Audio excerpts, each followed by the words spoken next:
فرشته باران و دیو خشکی. ایرانیان قدیم به فرشتگان و ایزدان گوناگونی اعتقاد داشتند.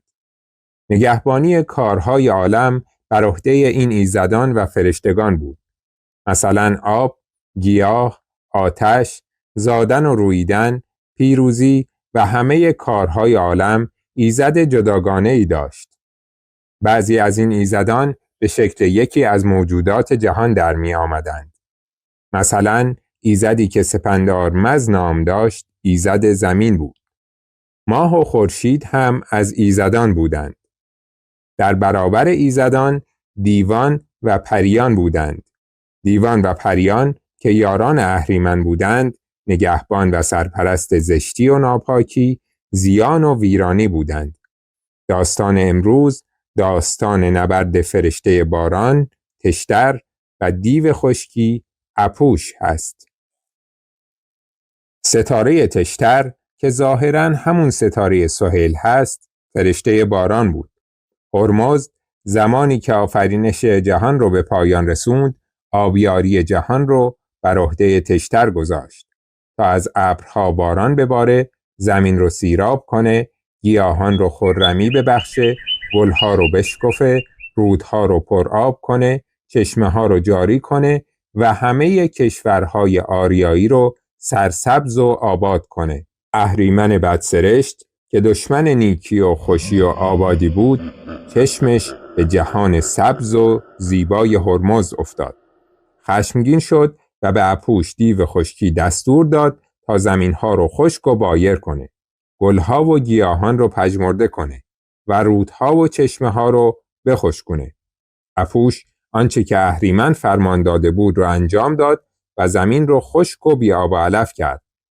بعد تشتر فرشته باران طلوع کرد، خودش رو به صورت جوانی 15 ساله با قامتی بلند و اندام توانا، چشمانی درشت و چهره تابنده درآورد و مدت 10 شبانه روز در آسمان پرواز کرد و از ابرها باران بارید. بعد خودش رو به شکل گاو نری زرین شاخ و نیرومند درآورد و از ابرها باران بارید و برای بار سوم خودش رو به صورت اسب سفید زیبایی با گوشهای زرین و لگام زرنشان درآورد و 10 شبانه روز در آسمان پرواز کرد و از ابرها باران بارید. قطره‌های باران هر کدام به درشتی 1 پیاله بود. آب به قامت 1 مرد بالا آمد و سراسر زمین رو گرفت.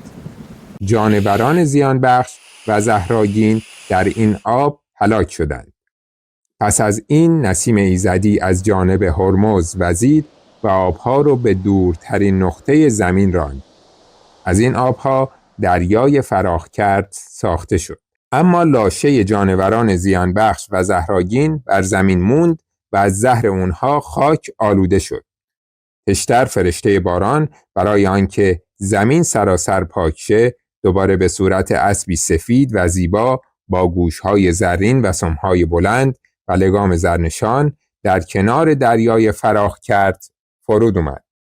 دیو خشکی هم خودش رو به صورت اسبی سیاه، دمکل، بیال و بریده گوش در آورد و در کنار دریای فراخکرد فرود اومد.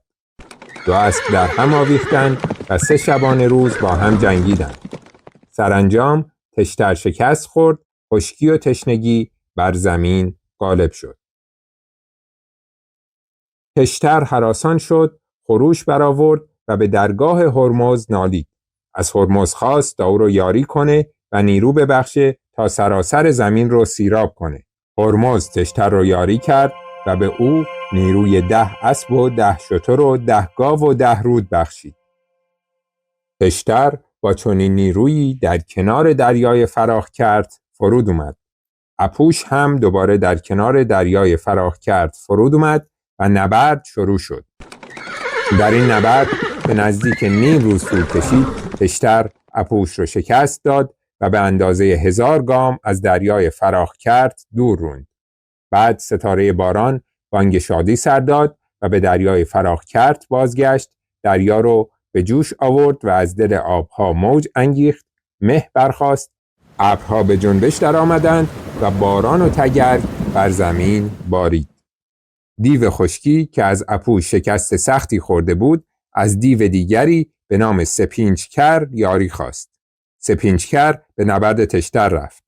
تشتر گرزی بر سر او کوبید، از ضربت گرز آتش وازشت یا برق شراره کشید، خروشی بلند از نهاد سپینچکر بلند شد و در دم هلاک شد. بعد تشتر 10 شبانه روز باران فرود آورد و زمین را آبیاری کرد. بعد از 3 روز باد ایزدی برخاست و آبها را به دورترین نقطه زمین برد. از این آبها 3 دریای بزرگ، 23 دریای کوچک، 2 چشمه بزرگ، 2 رود پرآب پدید اومد. با سپاس که تا این لحظه همراه بودید. روز و شب بر شما خوش.